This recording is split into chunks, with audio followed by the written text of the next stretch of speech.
Good morning. It is our 7th day of hiking. Yes, 7. We've done 5/8-ish and one yesterday was 4.3. Today, pretty much our only options are either we do another 8 or we try to hit 13.5. So we're going to give it our best and see what today brings. We'll talk to you later. My word.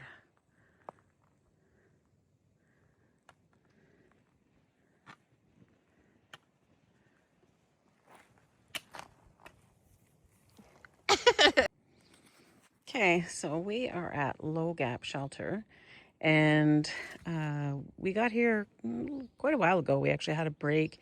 I soaked my feet.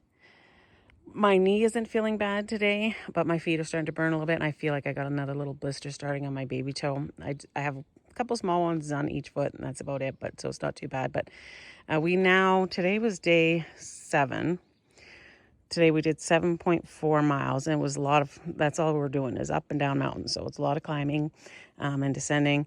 So we did 6 days of between like 7.5 and 8.5 miles. And we had one day yesterday where we did about 4.5 miles. So I think tomorrow we're going to actually zero here at the shelter, do some stretching, help my feet. We've got nice water access right here, so I can, either soak my knees, soak my feet. That we've got to do a little recovery before we start pushing 12 and plus.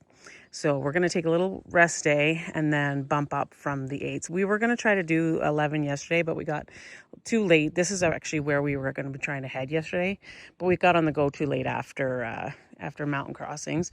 So this is where we landed today, and this is where I think we're going to stay for tomorrow and then push out after that.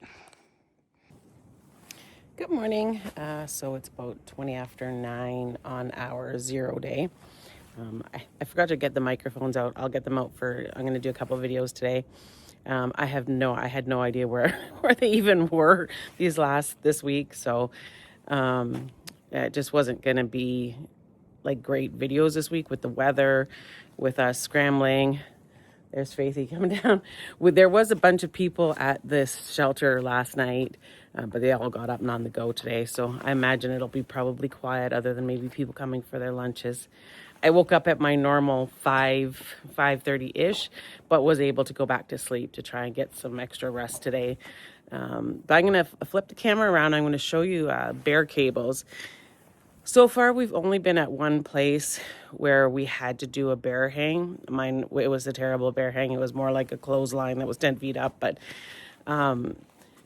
for the most part, if I had to choose, if I had the option between a bear box and the cables, I'll pick the cables because Faith already had to replace her one bag from a mouse getting into the bear box. If there's even a tiny little hole, they can get in there and then they chew a hole in your bag. But the mice are not going to get at these cables. Okay, so these are the bear cables. They're super easy to manage. When you unhook, there's a ring on the tree that's what you're gonna hook to after. But when you unhook it, you just pull down, let it fall down, and there's little tiny hooks up there, and you can see that you hook your bag on, then you pull the string just like you're pulling any other kind of wire to pull something up and hook it back on. It's easy peasy. Mice do not get at that. Bears can't get at that.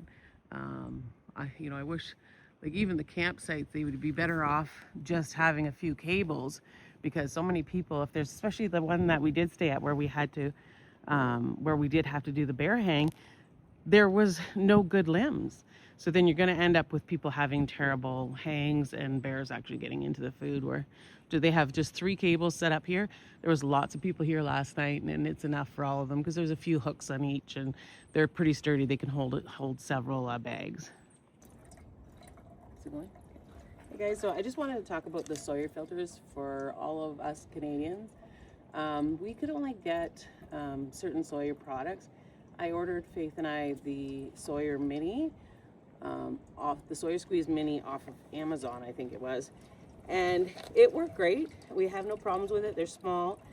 But the thing that I wanted one of the most, and I can show it to you later, is this little coupler that I thought all we needed to do was wait till we were in the States and we get the coupler to screw onto our bottle. Well, we found the coupler, but it doesn't work on the Mini. So unless you find this larger Sawyer squeeze, the full size one, you won't be able to get the coupler. Right now, it's not that big. It wouldn't have been that big of a deal, but as we start hiking longer miles and in the heat and we need to filter more water, it'll be easier to be able to screw this little blue piece onto our bottle, and we could even hang it. And it's still, like, even though it's the Sawyer squeeze, if you can hang it and it can still filter. Just don't turn your bottle fully tight that there's no air in there, or there's nothing happens. So if you've got it on and nothing's happening, all you gotta do is slack off your bottle a little bit. Hey everyone. Okay, so we are having our 0 day we're at Low Gap, right? Still? Yeah, that's where we are. It'll be in live. Maybe I should delete this part. I think I'm stupid. Keep saying where we are. It's the same place. Anyway, so we are at having our 0 here at the campground. We are at the shelter. We decided to, one of the reasons why we decided to take a 0 here is because I was ready for one and we want to increase our miles a little bit. So I wanted to have a 0 before we increased our miles. The other reason is because a lot of times when you take a 0, if you take it at a hostel, you stay at the hostel, you have to pay for 2 nights at a hostel in order to have a 0 there. And we are just getting on trail. This is only day 8. I don't want to be spending my time right now at a hostel. I want to be out here, especially while the weather's good. I want to save our hostel stays for bad weather, because there is going to be times where it could be, especially before the Smokies, it could be really bad weather. We might have to, be off trail for, 4 days. Who knows? So we want to save our hostel times for then. So today is day 8. We only had one hostel night, and it was just overnight, just to shower, do our laundry, and that was at Neil Gap, and that worked out really well. But so we're doing our 0 here. Faith is, can you see her? She's in her tent. Yeah. And I'm gonna flip the camera around. I'm gonna show you a couple things. Oh no, I can't. Okay, I'm gonna start another video. Anyway, actually, I'm gonna show you what I'm wearing here right now. Is this? I just want to do go over a couple of the gear thing that we know right now. This works amazing for me. I have on the Enlighten equipment. It's the Torrid, it's synthetic, the puffy jacket, and the pants. I love this. I will take this. If anything happens to this, I will be replacing it. I'll probably never go hiking again without this. These pants are so lightweight, but it's like wearing your own little sleeping bag. They are amazing. My camp shoes that I have, I didn't weigh mine, but somebody else had theirs weighed at Neil Gap, and I think they were like smaller heeled than mine, and they were 3 pounds. So these camp shoes are going to have to go when I can get something else, because that is too heavy. I got to try and get my weight down. Most of our equipment that we brought, we really love. I love our sleeping bags. We love our tent. I do need to lighten up, and we had those two really cold nights.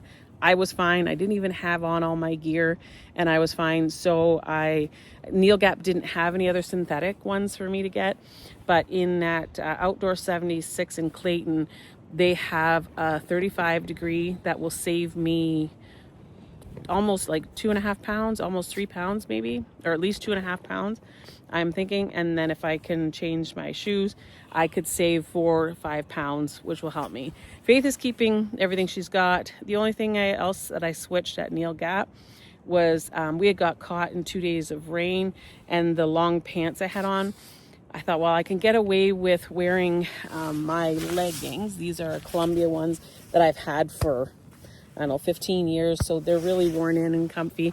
So I'm going to wear those with a pair of shorts over top. And then if it gets really hot, or if we want to go swim or something, I can wear these shorts.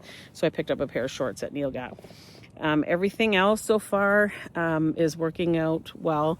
There is one little thing I'll share I'll share a picture and I'll share the link. And it was one of the stupid things where I was like, hey, I'm getting this and I'm bringing this at face. Like, you're not bringing that, are you? It's this little set of string lights that it's rechargeable, and it's on this tiny little white thing. And it literally, I don't know how much it would even, is it weigh enough to even register? It's got to be, but like, it would be like less than an ounce, I'm sure. And it still has the same charge of when I actually bought it, when they shipped it to us. And we've had it running as soon as we get in the tent at night. As soon as it's starting to get dark, you just flick the little switch on. I just left it. They're not in string lights. It's like in a little ball. And it just, so then if you wake up and you have to pee or you're looking for something, it's just a little light that's left on. But they're really low light. So I actually really love it, and I haven't charged it yet. I just told Faith to charge it tonight, so because we're going to push tomorrow. I don't want to get tomorrow in there and it not be working, especially if we're getting close to dark. So I'll share the link to that. I really love it. It really holds its charge, and we're leaving it on all night, and it gets dark early. It gets dark at 7, and then we have it on until we get up in the morning, and it hasn't needed to be recharged this entire time. And it's just a little USB charger thing. So, but anyway, so far, that's where we are with the equipment. I'll let you know, like, once I change out my bag and that, how much I actually save in weight. I have to get better at the food thing. I carry way too much food, and it's heavy. But yeah, so that's where we are with gear. Our poles seem to be working out fine. We couldn't decide on what to get for poles. We just grabbed a pair that had the word for mountaineering off of Gear Trade in Canada. And we didn't want to spend a fortune because I know a lot of people, their poles actually break out here so far. I'm putting a lot of weight on it and they're holding up good. I can also share the link of what they were anyway too. But okay, so that's it for now.